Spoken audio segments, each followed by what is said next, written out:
Tokosukisa poso oyo bandeko na papa Alain Bolojwa azali susu mutu ako présenter te boyebi bien que formation pe ezali belé à koloba yango na lobaki na sukisa poso na ye poto analyser vraiment makambo l'équipe poso mobimba papa Bolojwa depuis to bandi bonne année hein bonne année maman bonne année na balandi en tout cas merci beaucoup pour l'opportunité aussi je passais pas papa Bolojwa non te oh non attends pourquoi bakami passeport pe non na ebi pirate donc apparemment rendez-vous nyo so liba na wobi manga inde na boina na bima na nzela ma be pour que na difficulté ozonga monsieur la na bima na bima na monsieur na bimi na ndenge bango ba linga na bima tant na ozonga babanga mo ozonga te po za na caché à entrée ya société après ba minga na exil donc kenda exil te naza exil te jamais na nani fait ce gars manga na exil oh mboga nanga na la 100%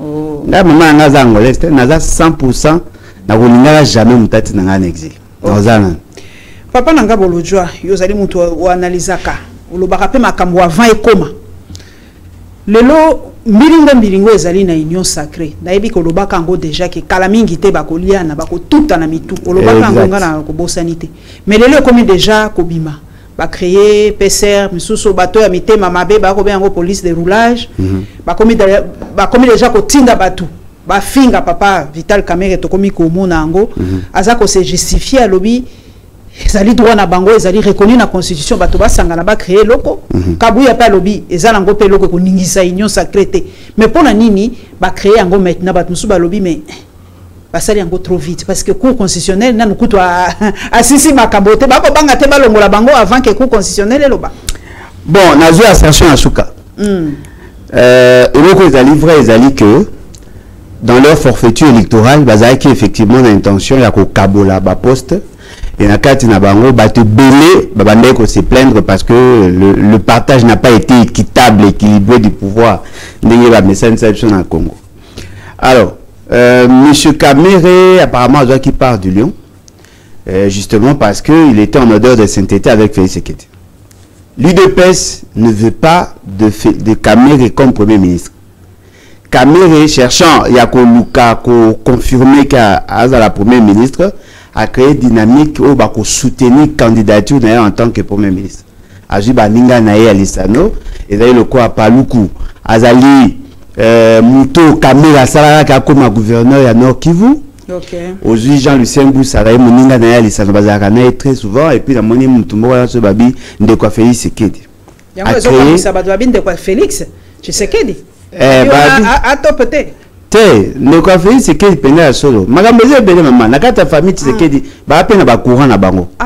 Bazana ba tendance côté à papa, côté à maman, côté à moi ça bon nanga moi ça liboso zo mi balé. Côté à moi si bazana ba tendance belé. Alors, monsieur Kamerhe qu'est-ce qu'il a fait? À Sangisi bandeko na ya bi voilà, j'ai un accord avec Félix Tshisekedi bonga comme premier ministre. Il y a liboso dans un quitté parce que on n'avait pas de majorité. Le quoi tous la majorité de soutenir comme premier ministre tout travailler na bien ensemble. Les autres ont accepté. Mais logo ce qu'on a besoin de bataille de PSMO ba komelate ba dit politique politique à bala peut-être ba komelate zali bateau ba bandi ko créer regroupement eza Kamerhe té eza bataille de PS ba bien une mosaïque. C'est un regroupement hein. Ça dit que ba postuler mais ba kaboli ba parti na système ninge PPR da salaka et belé ba benya o mosaïque mo wana même mo wana bazolo ba wana ezamo te ba sala peza ba parti politique et ko soutenir non ba sala ba parti politique mosaïque mais eza regroupement te parce que ce parti politique ba sala ko ba regroupement ko ezu ba kota na partage na bango ya pouvoir si ko IDPS a compté 69 naïe plus mosaïque. Alors comme à 150 et quelques. Sur le plan légal, c'est un regroupement. C'est-à-dire qu'il faut pas s'engana. La même chose. Kamerhe aussi a créé un regroupement, mais au sein de l'union sacrée. Parce que la carte à la place. Non, mais et cause à la rébellion, ce que ça les Cambo en dehors la philosophie à grand ensemble. Tu vois, bataille des pèses ne le quoi baza ba komelate. hein makamwa ma photo le bango vérité le quoi ba komela baza le quoi ba manga we komela te eza mwanga yi basi mingi azemde baliaka bango ba boy ba omo na ngo le quoi menace pour ani menace bango balingi bazwa primature idepes alingi azwa primature aoluka pesa mutu moko ya bango ya idepes pour que ba se récompenser bango moko ba bi pesa pouvoir na bango mutu bako porter responsabilité à bilan c'est l'homme va pouvoir na bango ezakaka mama kasi mais sur le time même la configuration en termes de nombre la bisaka bino pour le power ba sali tout na salité mais ba sali quand même Chiko Bemba veut aussi être premier ministre yepé les sous Chiko Bemba a un poité par rapport à la configuration Azata na poité a représenté pratiquement 6 à 7% na nini IDPS azana ba tout ba azana ba 17 ba 15 à 17 t'aura 17%. Prenons 15% na ba siège où yazana si quoi dans leur configuration ba na posa Bemba na posa comme premier ministre mais il doit maintenant avoir des gens qui doivent soutenir sa candidature. Bemba éviter IDPS pas au luka azwa primature. Si le la Bemba n'a pas de poids et qu'il ne veut pas de caméra, à ce qu'on a pour ça sangana na IDPS, le quoi IDPS a causé un discours ya koloba pour nous sa candidat, bah ça bloqué ensemble les autres baï. Bemba pas éviter na IDPS va éviter que l'ancien premier ministre peut ana posa tika premier ministre. Ça malcon. Donc ça n'a été muto à rassurer que ça malcon de cause a reconduit ses caméras. Bota la vidéo on attend que na kokuta na elisaka non voilà j'ai parlé au chef aux ananas tout ça il est pas vanoyer ba na ba ambitieux et belé mais ba na ba ta qualité muke ce qu'on a quatre ya IDPS ça c'est le problème nani a cause premier ministre na UDPS na quatre ya IDPS ba na mutu te oh ata na wenza Jakarta mais basala ki moi sondage mo ba lobi na nga nani akobima nani liaout liaout mais liaout amuta IDPS te liaout amuta Kabila ah, vous avez des personnes pour recruter comme mercenaires. Liaou a parti mon côté. Non, à combien de vous des personnes. Mais Liaou n'est pas dans sa philosophie. Il y a fiche naïe. Papa naïe à Zaraka Moutaï des personnes. Mais à Moutaï des personnes, c'est pas bandit politique grâce à Oben Minako. Il n'a jamais fait la politique avant. Moni? Si quoi, Wanasko Baobetasko guerre. Et le cause à livrer sur le plan d'analyse politique potable. L'UDPS ne peut pas avoir la primature. Parce que, l'UDPS n'a pas la majorité au Parlement. Et puis, deuxièmement, l'UDPS a déjà la présidence de la République. Ce qui l'UDPS a joué un premier ministre. Non, il s'est dit, Tintin, Aventurier, et tous les autres, Pantin. Il faudrait que Mouto a premier ministre a un deuxième regroupement politique juste après l'UDPS. AFDC. Par exemple, ceux qui avaient ça là, député Belé et qui a créé bloc à Roko Bimango, Kamel est dans cette logique-là. La démarche à Kamel est sur le plan politique, la praxis politique, et ça, c'est normal. Mais sur le plan maintenant sociétal, c'est là maintenant que Kamel a opposé problème. Parce qu'il n'a pas une bonne presse. Aïe aïe aïe. Procès on est kangaye hein. Mais par contre vous utilisez moi si voilà. Magloire Landu lendi yaka Magloire Landu yense na boke liombela na yebisa kioke procès à 100 jours et kozala epini na lokolo ya Cameroun ndimelanga te to discutaka inbox na yebisa kioke ozongela ka ye avis. Magloire Landu lendi oya. Il n'a pas su bien gérer ces dossiers là. Avis parce que le fait seulement que dans l'opinion, tout le monde sait que Kamé c'est un voleur. Parce que attends na Coca-Cola mon amour tout est. Attention n'a pas eu Kamé na kanzaka mon amour amuki na yemba yewana tameye muyibi ça reste ancré dans nous. Vous pouvez vous entendre bien la bino ba politicien, mais dans l'opinion on considère Kamé comme un voleur. Est-ce que commis sur passe naé pour qu'à convaincre. Mais le coup les alliés jeux politiques. Ceux qui va travailler malamou, on peut faire de lui premier ministre pour d'ailleurs le pouvoir où ils ont pouvoir à peupleter. Peuple a voté, ça il a peupleté. Ça là justement pour que se récompenser par rapport à l'énergie dégager et surtout que négocier la sale besogne pour Félix Sekei afin de lui donner une nouvelle constitution et à cause ça c'est que lobby a un mandat à 7 ans qu'il ne méritera pas. Exactement. Donc vous comprenez que Le débat, oh, bah, on peut aller le débat où ce débat qui est en banaka. Et dans cette stratégie, nous allons Kende. Bemba et les autres vont créer bloc. Ils vont attaquer frontalement le camp à Kamere. Kamere peut avoir des nerfs solides, mais est-ce que bateau va accompagner, va supporter? Parce que et là, comment il va livrer? Et d'ailleurs, ça casse ou ça passe. S'ils échouent, ils meurent. Ils doivent jouer. Avantage à Kamere, c'est qu'en tant qu'un animal politique, il sait aussi comment jongler. Parce que c'est qui est vrai. Entre Kamere, sur le plan sociétal, entre Kamere et Bemba, l'opinion considère Kamere comme l'homme le plus méchant, le fait d'avoir détourné l'argent au programme à 100 jours. Mais si on est en profondeur, c'est Bemba par contre qui est plus dangereux que Kamere. Kamere a détourné l'argent de la République, mais il n'a pas tué. Crime économique, ça non mais ça crime, non mais état la teneur, état la degré. Muto a ibi mbongo ya kisi. Na muto a mbongo ya kisi ya muto oske l'hôpital. Na muto a ibi mbongo ya winzi. Bango tu ba ba miibi. Mais oya kisi ndoko no pina za ko kufa. Yo sali oyi ba mbongo. Mais aza o lukata mo informé musu passer ça peut se sauver. Baza sko bango mi balibwe. Bota sko na liste ya batu nyonso ba o prétendre ko za candidat. Premier ministre, ata moko muta qualité azate. Ata moko te liaou, un piètre ministre à fonction publique. A joué ma décision yemoko, a annulé ma décision yemoko, a nommé ma tubakufa, a commissaire un chef de bureau, a commissaire directeur. Alors que dans l'administration publique, ça a maté. À chambardé hors de fonctionnalité, il y a l'administration publique, à titre désordre et à souka. Mais bon, on a mis ce premier point. Parce que nous de pèse, elle a 40 y a batou. Ata bateau va na poto 40 kaka. Non mais bateau va na poto ba ndeko ya famille, baza ba amis de connaissance, ils sont pas membres de l'UDPS. Maman ngai soko kanyi miso tangi ba miso tanga 5 bateau mail ba ko ma premier ministre na. Ko kanate zate.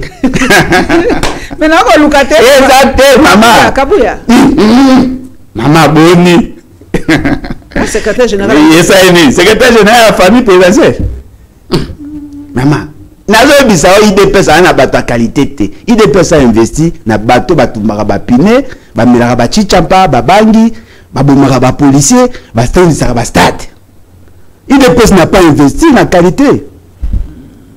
Comment modifier constitution papa et là on est penza balingi na kati qu'est-ce qui choque balingi kaka pona mandat to eza vraiment na article msou papa bolojo yo moko ça pas intellectuel na kati ya constitution ça ko estimer que article msou bakoki ko changer to bango penza but na bango ndengo lobi eza kaka po mandat et comme il y a 7 ans pour a zongela lisusu kozala mokonzi na 2028 maman ngai la révision de la constitution est constitutionnelle. Exactement. La modification de la Constitution n'est pas constitutionnelle. Le changement de la Constitution n'est pas constitutionnel. Il faut tout ça la réforme, parce qu'apparemment, nous avons été formés en économie, mais tout la logistique, tout ça la notion sur l'approche sociologique du droit, parce que nous avons été formés. D'ailleurs, je tiens à remercier Maître Nanga formant quand même dans ces domaines, les partis Skanga. Parce qu'on avait au moins le temps d'être formé. Monsieur Félix Séké vous présente une révision de certaines dispositions de la Constitution. C'est Félix Séké ni na oloba. Na obeta so mutumsute ki sa lusako na yebi. Ayamaka Félix Séké na piètre interview accordaka na sukawana. Félix Séké asaka interview pesa accordaka Christian lusako interview na sukawa abima ridicule. Il vous dit penaye il doit commencer à nommer le gouverneur. Il y a la province. Ah. Okay. Nommer le gouverneur de la province, c'est réduire les compétences des institutions provinciales. Dans la constitution actuelle, c'est interdit. Dans la constitution actuelle, c'est interdit. Ça fait partie de la matière traitée dans l'article 220. Okay. Le toucher, c'est changer catégoriquement de constitution. Parce que la philosophie de la Constitution est fondée sur le rôle de la population et sur les responsabilités de la gouvernance et de l'institution. Parce qu'il y a deux idées forces majeures aux dans de la Constitution. La souveraineté du peuple et le régionalisme constitutionnel comme maître mot, la décentralisation. Ceux qui ont touché la souveraineté du peuple, Malamoko, on change de philosophie constitutionnelle.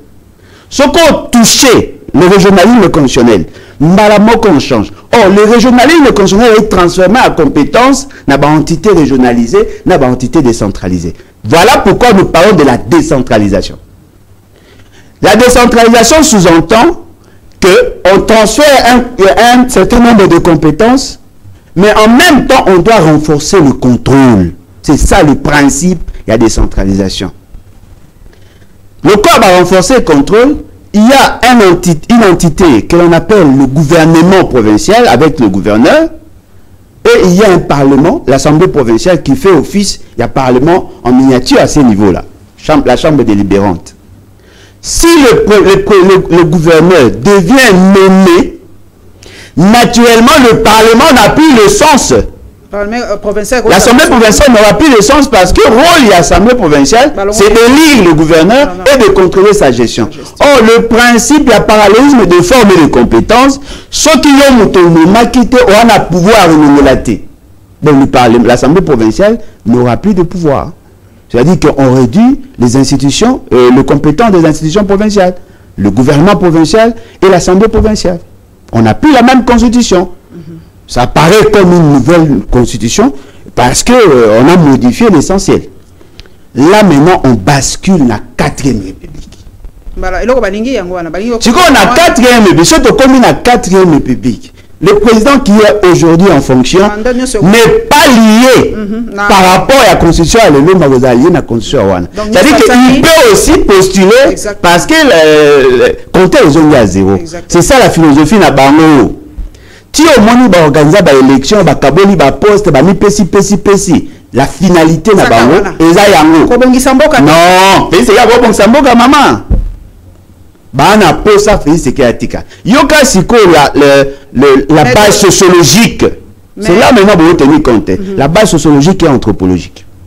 Leur raisonnement est fondé na histoire. Ba Congo bazwa 5 ans na buzoba na bango, bangala babotela bango pouvoir. Bangala basala 32 ans, Baswahili basali 24 ans, bango pe faut basala 24 ans ou 32 ans pour que le monde zonga normal. C'est ça la vision à Luba Power. Moi je que ça là n'a pas des années. Moi tant ba lega munire o mususu aso Guinée ce qui n'est bon Guinée kuti o contacter. O mususu tant ba loba. Ce qu'ils vous disent, même dans le parlement debout na bon. C'est ce que bango balobaka. C'est ce qu'ils écoutent dans la grande réunion occulte. Tu vois le voir bango ba maladroit tant ba oya aolo ba yango bino bo pouler que azali boma te aolo ba makambo ya yo kaka. Tu vois bien ça ndeni. So ba la bêtise na bango. To sankisa harmonie so te na osko na laboratoire. To sali coupe. Tous les informations moko te regrouper ango, te traiter ango, te analyser ango, on en fait des renseignements. Ce que nous vous disons, on l'a dit déjà en 2021. Donc, ils sont dans cette logique-là. Alors, pour y arriver, qu'est-ce qu'ils ont fait? Ils ont maintenant cherché à recruter les faibles d'esprit. Bataille a dit, ok, le quoi toi on a visé à Luba Power et que la Constitution nous empêche d'atteindre cet objectif, nous devons maintenant procéder par le recrutement. La zone Équateur, la zone Katanga. Ce sont les deux zones de Manobank Sabang. Le Katanga par rapport à poids financier et par rapport à leadership politique, ok, il faut détruire le Katanga et rester avec les autres. Il faut détruire l'Équateur. Congo, réfléchir dans les autres parties, parce que ils ont recruté Bemba et ils ont chambardé la nouvelle Katanga. Recruter ce que Batouane. C'est quoi Congo va position. Alors tant que Monique Congo, leadership à Makasi Mikolo, d'après Congo, qu'est-ce qu'on vers l'église kimbaniste? Parce que sur le plan philosophique, Azali porteuse de la philosophie du Congo. Makasi. Bazui, église kimbaniste, et Batali Siko, Bamoussa Nyamousi, Bazui, Kamere, Bazui, Bahati, Bazui, on me prépare ce que pour faire le calcul. C'est-à-dire que tel que nous sommes là, il y a une juxtaposition d'intérêt. Bemba pense se battre pour une cause juste, alors qu'en réalité, il est en train de travailler pour la cause Luba Power. Tu vois, le voir, bah, peu faible, bah, c'est la carte, moi, poste, peu balia, bah, ça. Tu vois, le logo, de travailler, de s'aider. Tu vois, nous, on ça, bah, information. Attention, vous êtes en train de servir une cause qui n'est pas la vôtre. Attention, vous n'avez pas de bon. N'est-ce pas ça, émission, bah, ah, et ça, bah, vous capez, bah, on peut pas s'organiser. C'est trop tard parce qu'ils sont liés. Qu'est-ce qu'ils ont fait? Bah, ticket, bah, liberté, bah, jouir, n'a pas pouvoir. Ils ont constitué maintenant le dossier, eux, comme la justice. Bah, dépassement budgétaire, bah, détournement de fonds. Bah, lié, bah, pensa, donc, bah, ça. Bah, ça, bah, chantage, bah, ça, bah, de deux côtés, chantage, ça, de deux côtés. Bah, ça, bah, chantage, bah, combattre fait sécurité. Ah, ça, bah, dossier, la dossier compromettant surtout en matière de défense, maman. Bah, moi, tout, on a, bah, la prise en étau. Ce qu'on va kende, n'a pas qui va accompagner. Dans leur conscience, leur fort intérieur, bah, il dit que bah, ça, il m'a mabé. Mais moi, bah, ça, autre, alors, le quoi, tu es bien, tout ça, il m'a bé, tout y a caca, advienne que pourra. Ils sont dans cette logique. Ils sont dans cette logique qui fort malheureusement, il n'y a pas de force. Assemblée nationale force c'est pour la première fois en tout cas dans Mboka Nabiso que majorité soit plus de 450 députés et c'est pour la première fois en tout cas c'est pour la première fois. Tomatato Kita, on a tout dit de Kabila mais Kabila perd Salaka Bongoté. Il y avait quand même une centaine d'opposants à l'époque. C'est quoi assemblée en Oyozali Mota, il y a Mayelo Moula Ramusika. Et que ça l'assemblée il y a oui, et amen oui. Donc il n'y aura pas de jamais la débat en assemblée, on a l'impression. Bah ça débat et assemblée. En fait le problème est dans leur logique, dans leur philosophie. Qui peut être selon toi le président de l'Assemblée nationale? Au moins la ligne. En tout cas, ce que les hommes pas parce qu'il faut d'abord qui sera le premier ministre pour pas définir. Parce que là, on a posté moko ou idée peut ça concéder les Sénat. Mais c'est pas bazo maman, idée peut ça tika Sénat. Ah OK. Pour ce que tiki Sénat ba o calki, pour ba o bangapé. Là, je vais exorciser ba bemba tout, je vais les exorciser. Malem mais bandaka boy. Baza na posa baza na Sénat parce que le président du Sénat au regard de la constitution actuelle a la défense constitutionnelle ba o banga siko éventualité parce que ekumbaki ko yaka kaka. Alors, na niveau ya parlement na bango ba ko sala semblant ya ko tika débat. Parce que la dialectique, c'est un impératif constitutionnel. Ça, c'est vraiment... mais ce qu'il faut, malheureusement, vous avez un débat, l'opinion ne sera pas séduite par rapport à ça. Apparemment, il y a une donne qui s'est ajoutée que tous les autres ne maîtrisaient pas. Parce qu'en réalité, il y a 350 de poussière. Le fait, c'est que Basali Makamouya Mabe, Kadima maintenant voulait appliquer ce qu'ils se sont entendus au départ. Mais le fait c'est qu'il y a de forces qui ont pesé sur lui, il a débordé. Kadima ne savait même pas que l'opposition a obtenu moins de 50. Il est surpris. Ce qu'on va corriger à niveau de la cour constitutionnelle. Ils vont gentiment s'assurer lui ils sont tellement transparents.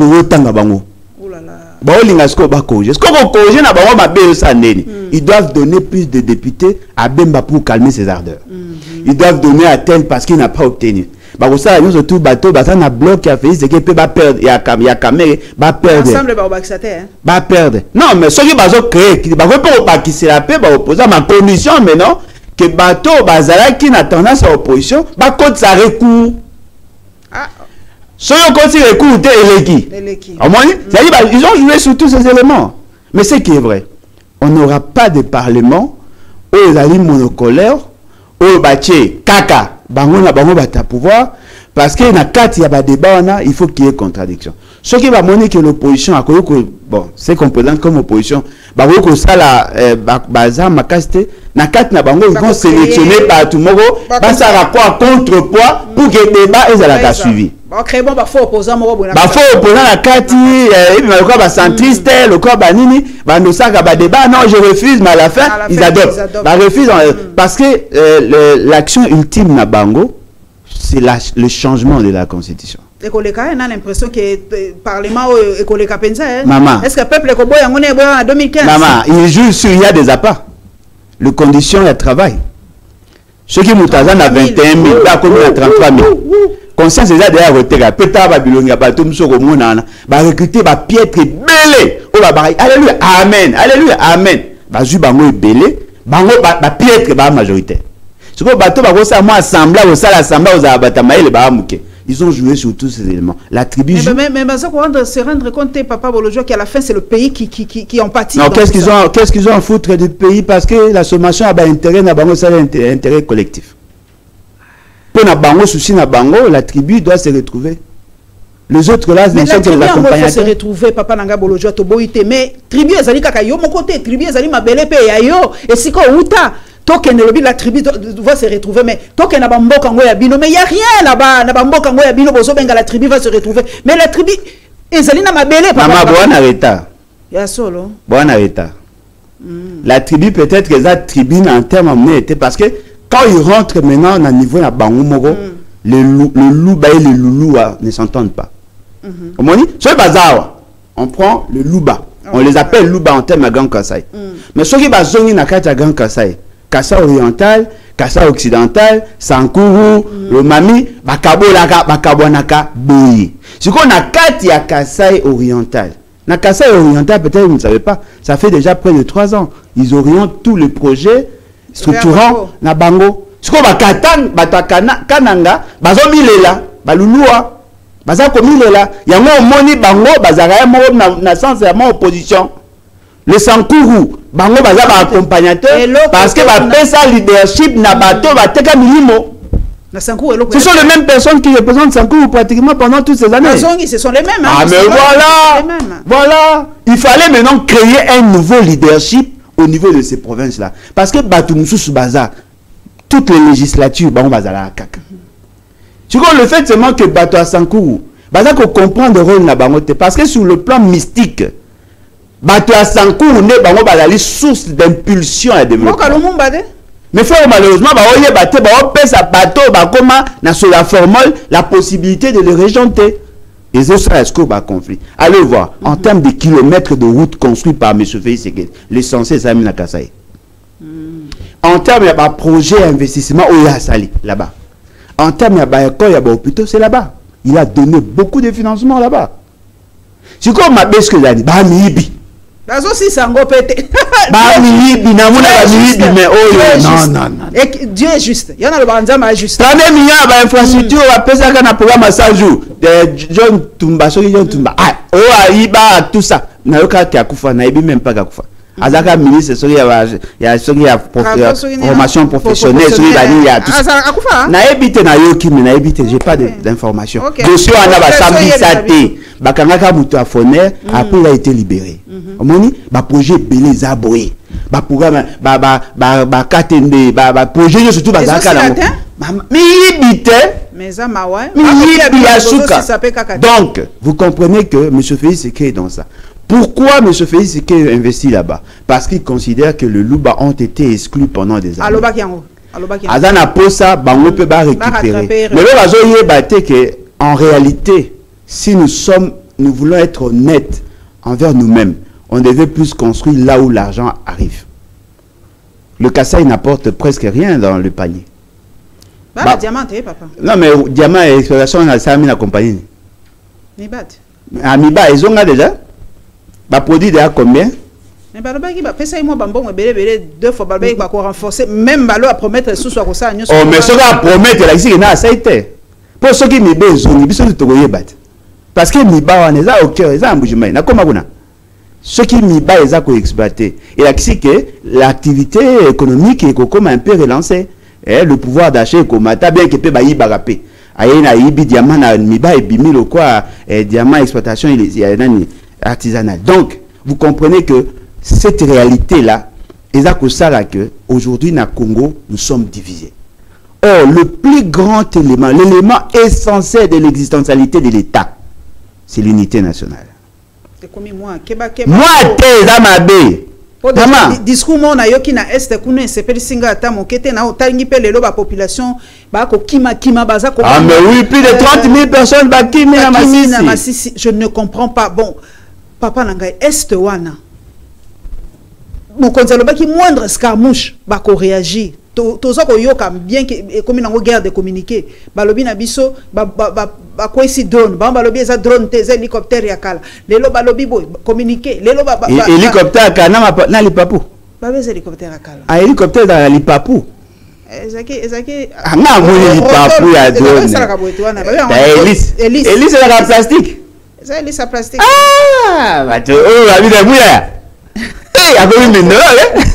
mais monsieur Sopé biso balobi mais kuna penza na est ça ne va pas non mais esikani ezokende bien esikani bomoni na Congo eke bien l'élément essentiel l'unité nationale mais président Burundi a qui a l'obito renforcer te biso mbale to bundisa ba force négative te non mais oui mais bazaka ensemble goûte avec 6 autres pays ba échoué siko na yende simba. Et vous savez pourquoi président Burundi va sangana fait ce parce que ah mais oui parce que batu oyo bazako attaquer Burundi bazali ba Burundi oyo rébellion na bango ezako zwa biso comme base arrière mais financé et soutenu par le Rwanda. Vous comprenez? C'est-à-dire que le président wana azana maele ya kokoka ya koyeba que non voilà mon pays est menacé tikana sangana président Congo balato sangana pour que to bunda ensemble ba obundisa ensemble nani ba obundisa ensemble ba rebelle oyo baza ko déranger Burundi.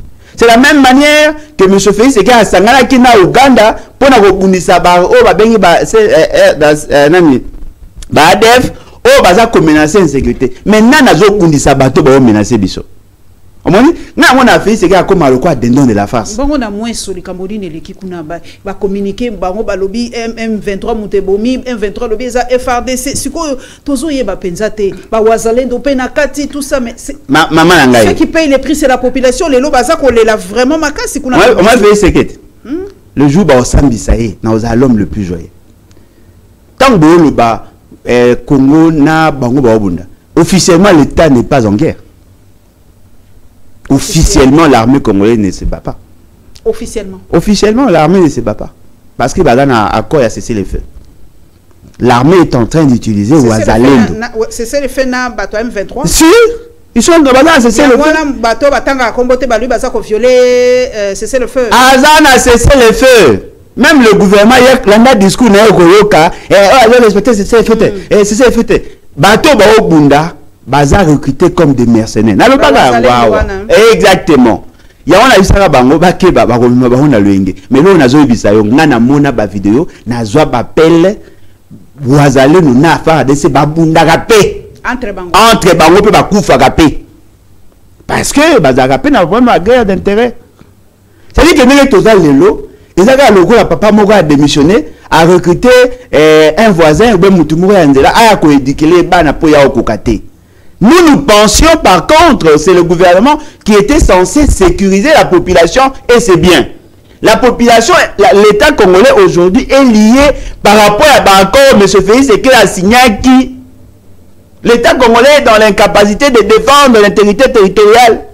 Voilà pourquoi recourir na Wazalendo na kacha ba Wazalendo azoko kota ko injecter siko batu mususu bakenda ko bunda oh batu wana ba na technicité nécessaire te siko fait ce qui a fait Wazalendo wana baza formé te non ba Wazalendo ce sont des volontaires comme moi aussi je suis Wazalendo en fait je me bats peut-être je n'utilise pas les armes je suis Wazalendo je suis un patriote moni so il au PC à l'embolo cha mundu ki yeba ke na kobeta masasi na luyenge na sutuka pe na longi na mibetinga mo pe masasi na makolo kwa pe moi salaki na vini nguma wana déjà ça moi formation pour ngaka intimider c'est bien na roulage pour abouder tina suka na linga batate tibwe donc vous comprenez que le pays n'est pas gouverné comprenez il y a beaucoup de maladresse ce qu'on fait c'est gars afandi la situation est aux arbres abaï ka ça guerre contre et contre Kagame contre le Rwanda moindre escarmouche yoga ba gros mot mais ce que pour mes vrai makambo aneko ba mebozi et c'est ça la mythe bananga da ba beti masasti nanga za ine Congo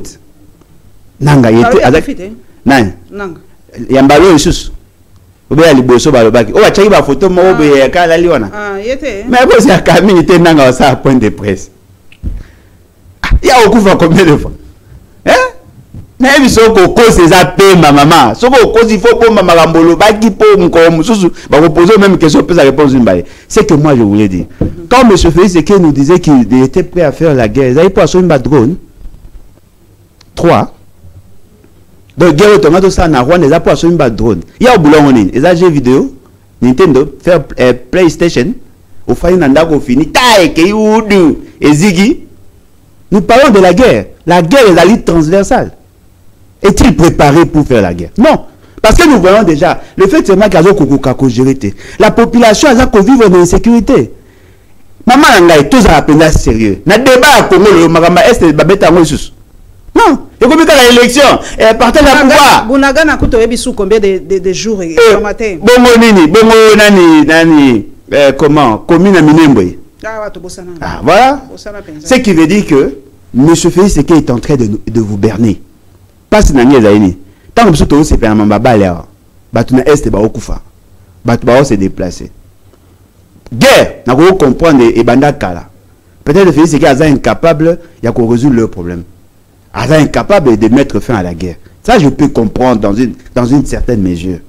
Mais c'est que moi, je ne comprends pas. La prise en charge des déplacés. Mawa, bazana ba condition moko infra-humaine. Bana toetite, bana maïté, ata mutuka comme ma bango ezate. Mais au même moment, on fait ce qu'il y a d'autres moments on a foutu un peu à passer. Alors on ben un président 50 a réquisitionné hôtel, a joué banil, a salué ba décoration, ba nyonso wana, toujours yoka ba 5 et quelques millions de dollars. Ah, c'est comme mutabo bana ben président. Mais est-ce que Ninango remise de reprise à la présidence, toi qui total abe na ba mboka misusu pour vivre en vase cloté.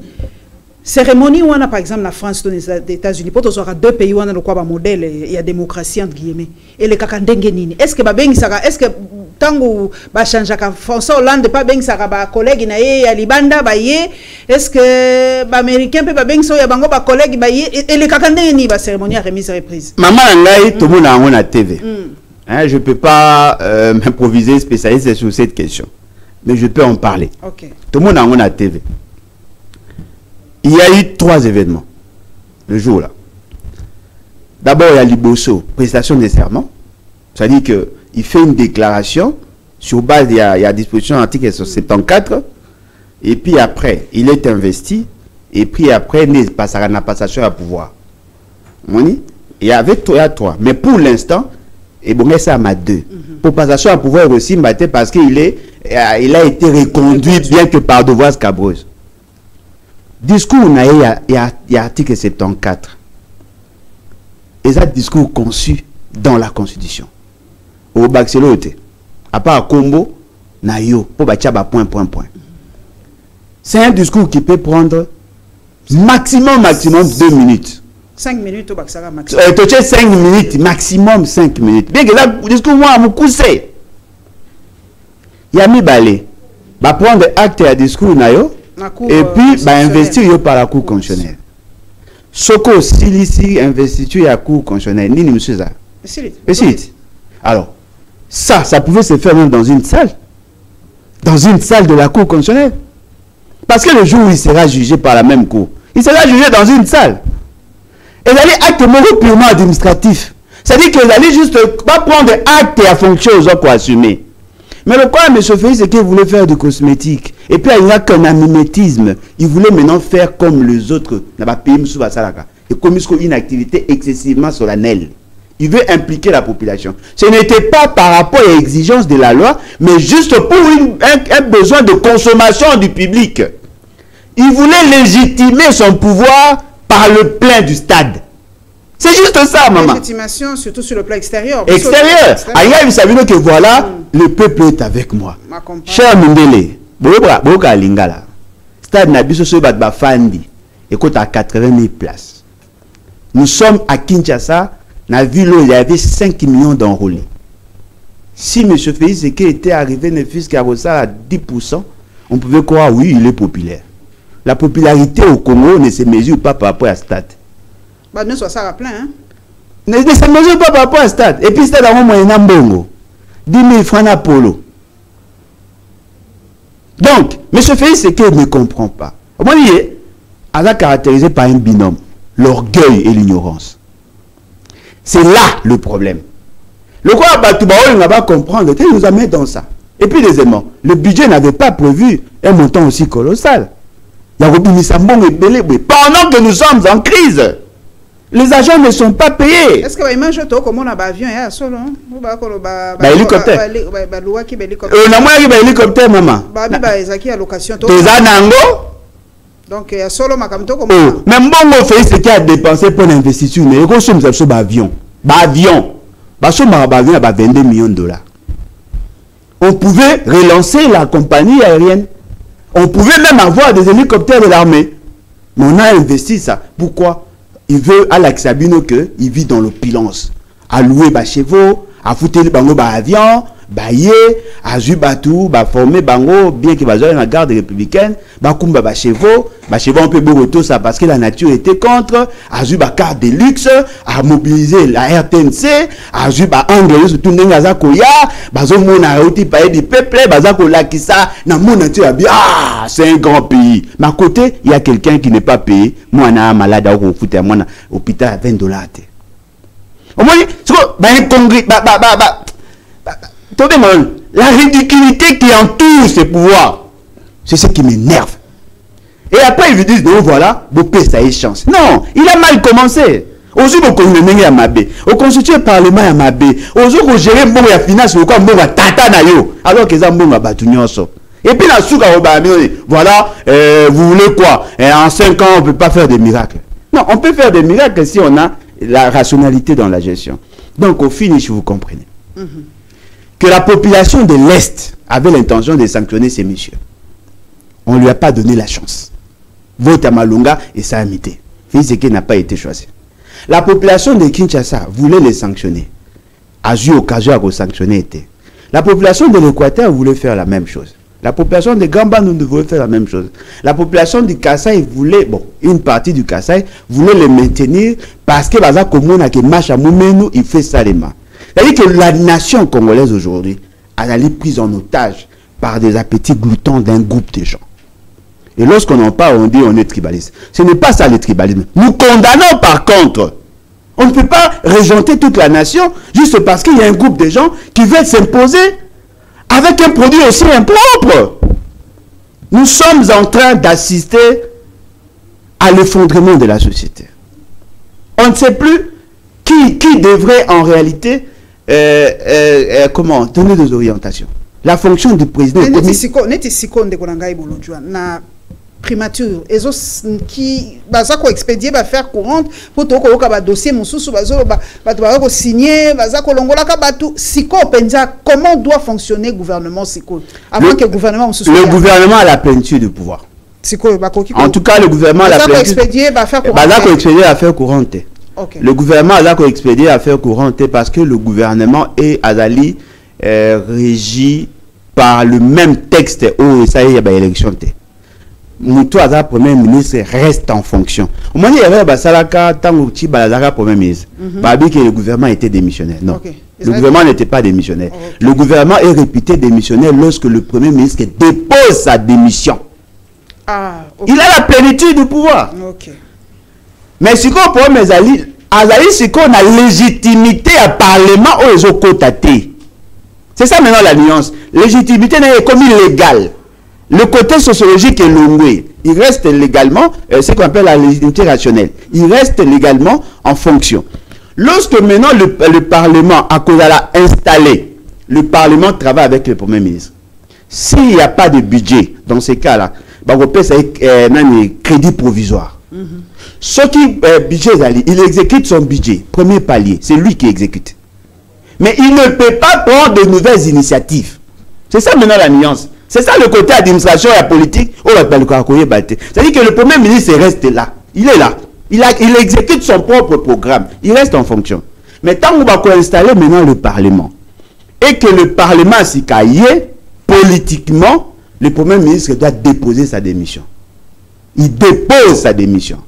Ce qui a déposé démission va prendre des actes. Le gouvernement est réputé démissionnaire. Il reste en fonction. Jusqu'à ce que tant que Moussoussou a koya, ba nommé Moussoussou wana. Yes ko muto ba nommé, il doit être investi. S'il est investi, en ce moment-là, l'investiture n'a annule l'investiture à Moutaliboso. Mais bango ba tabasa ba ndete ba yeba elote. Oh non, le premier ministre était démissionnaire. aux yeux comme poser acte. Non, on ne pouvait pas rester comme ça. On prend les compétences, on donne au directeur de cabinet. Il y a un Sabino Koutang, bien.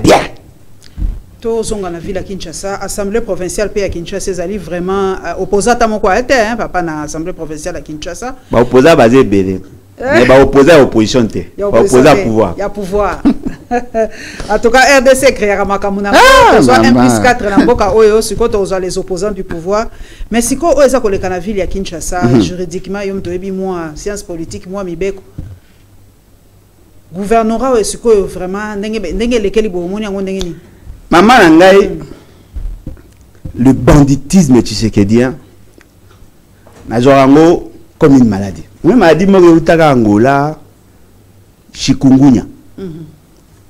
C'est un insecte. Je crois dans la barasse à Bangungi, espèce à moustique. À suyo, microbe nae koti, mais on est paralysé par articulation. Chikungunya. N'a bien en fait chikungunya. Maladie que les a touché les institutions. C'est la même maladie. Et l'insecte, lit de peste. C'est-à-dire que lit de peste est né dans le désordre. Est-ce que y a maman? Tout ça là débat n'a pas belé pendant 4 ans. Naïf ça, bango qui fait c'est qu'il n'est pas membre de lit de peste. Quand j'attaquais lit de peste, mais c'est qui n'a représentant. C'est qui n'a mutaille de peste hein? Il y a relation internationale ce qui n'est à l'époque. Qui le met toi mutaille de peste hein? Azaba mutaille de peste hein? Azan carte n'était membre de peste. Azan mutaille de peste. Azali mutaille de peste Tshisekedi. Moi il de peste Tshisekedi. Et ça deux partis distincts mais il de peste à 13 parlementaires. Ça c'est un autre parti avec un nouveau avec des statuts et ainsi de suite. Ce parti là c'est un parti à désordre. Basé agrément en 2009. Grâce à Joseph Kabila. Partout où on a, et vivra toujours dans désordre. Secrétaire général, nommé secrétaire général. Moi, désordre n'a pas, mais on a la gouvernance. Comment est-ce possible? Le vice-premier ministre en charge de l'Intérieur prend une décision unilatérale, suspendant toute activité de l'Assemblée provinciale. Quand on dit toute activité, ça veut dire quoi? Même il y a bureau. Mais bien évidemment. Mais le bureau. Le roi a travaillé bien couleur, a béni si il siège et à l'immunité. Quel est ce procureur qui est à sa réquisition pour balongola immunité? Il faut le procureur il y a nini il y a dans un bataille il y a cour de cassation. Il n'a pas compétence. Il n'a pas compétence parce que les questions électorales il a les traiter au niveau de la cour constitutionnelle. Il n'a pas compétence. On reproche quelqu'un par rapport à la processus électorale. Ce n'est pas la cour de cassation ou la cour d'appel. Ça devait être traité au niveau, il y a cour constitutionnelle. Si le logo ça m'a besoin, on va l'immunité. Mais il n'était pas le seul gouverneur. Le gouverneur de l'Équateur, on n'a pas levé les immunités. Le gouverneur, il y a Chouapa, on n'a pas levé. Il y a Kassai, on n'a pas levé. Il y a Mungala, on n'a pas levé. C'est-à-dire que il y a ce qu'on appelle la juxtaposition des crises. Il est en crise avec l'UDPS, il est en crise avec l'Union sacrée. Ils veulent maintenant juxtaposer la crise pour que bas soit sanction. Ceci n'a pas na posa, Jekoko Mulumba qui est dans la vision Luba Powers a comme un gouverneur pour entretenir les députés avant que bas comme ça élection à ma gouverneur. C'est ça la finalité. Et les gens pensent non, oui, Bolingaka Jekoko Bolingaka gentilité. Mais au côté gentilité, na boinde buzoba. Ce n'est pas parce qu'on ne l'aime pas qu'il faut le crucifier comme ça. Et on ne pouvait pas le faire partie. La raison, c'était quoi? Parce que s'il est soupçonné à fraude électorale, c'est la Cour constitutionnelle qui doit statuer. La Cour constitutionnelle n'a pas fait une réquisition. Qui a fait la réquisition? Parce que la matière électorale, il a la compétence, n'a pas on atteint. S'il était sanctionné en tant que député provincial, c'est la Cour d'appel. Ce qui est en tant que député national, député national, c'est la Cour constitutionnelle. C'est-à-dire que des autres hommes qui papa, maman. Bon. Il s'est séroté dans mon akunate. Et ça m'a besoin de former ma casse. Ce qui va t'en avoir. Il y a mis balé. Boutan qui s'abat, il y a mis parce que nous sommes au Kenya, nous sommes au Koufa. Nous sommes tous à maïle mingité. Mais à commis permet à commis conseiller de mon condi permet à mon moro aza et bon son nom. C'est quoi azo bi masco maïle. Il y a bon Les aveugles sont rois. Les aveugles sont rois. C'est comme quand on imagine un juriste et ministre de l'Intérieur. Il prend un acte sanctionnant un gouverneur sur base à soupçon. Sur base à soupçon. Et puis, dans le contexte, il impose l'intérim. Est-ce que ça a un intérim de la suppléance? Parce que le dossier n'est pas encore ouvert. On sanctionne. Parce que, non, voilà, pour l'année, il faut pas avoir gouverneur. Non! Quelle est l'élection va voter? Ça n'a rien à voir avec Bandou. Et là, la coïncidence. Bon, depuis le processus électoral, le deuxième gouverneur, il y a 4e législature, il n'a pas été voté parce qu'il est de Bandou, parce qu'il a convaincu les députés provinciaux. La loi n'a pas interdit à Moutia province comme un gouverneur. N'amenez pas ça là-bas. Il faut merci Alain Bolodjoa, tango bapesa ki biso ekoki. Merci Nabino en tout cas ba kolanda biso et sika nyonso na ba chaîne partenaire. Merci en tout cas Nabino, merci mingi, merci na équipe technique Mobimba. Merci bo liker, bo s'abonner na zo ki même pas temps ko yebisa bino ndenge wana bino moko bo yebi ezali en tout cas exercice faut bo salaka pona ko soutenir biso bo liker, bo s'abonner massivement dans la Lyon TV officielle ndenge ba yebisi bino en tout cas na otu pe ko apprendre ngo l'opposition dans le pouvoir ezali et loko to vivre yango na législature oyo comme ba yebisi bino na assemblée provinciale opposition ezate ba ko créer opposition pour ba salaka moi dialogue mouké ba solo la moi débat ezaka na assemblée nationale ton assemblée provinciale pour sans débat musala assemblée provinciale na nationale ezate donc ba ko créer moi bato ba sala ka moi débat lokuta après eleki nango mais biso to ko veiller en tout cas ne oyo to ko veiller à ce que makambo salama biso to ko malisu hein pour to ko tika mboko ekende ndenge oyo te seul arme biso toza nango toza ba wazalendo ya maloba to ko bandaka ko loba to ko banda ko dénoncer. Boye la biso sous prétexte te le FCC nous bloque, Katumbi nous bloque. Nabanda koloba la bino chaque fois boyo kite $33,000 eza mukete. C'est presque salaire ya fonctionnaire kututi akokufa tia banditi asisi akokokisa ngote. Métier mususu tia banditi akosisa okokisa ngote. Enseignant tia banditi akosukisa okokisa ngote. Journaliste kutu kolobate biso kutu des chômeurs déguisés. Tito kobanda to kufa ba misuba omona ngoti. Yango on va être dur envers vous. Très sévère parce que ba image nga na omona ya est de la République na lamuki lelo na ko mona population ngeza ko kibana se mbula.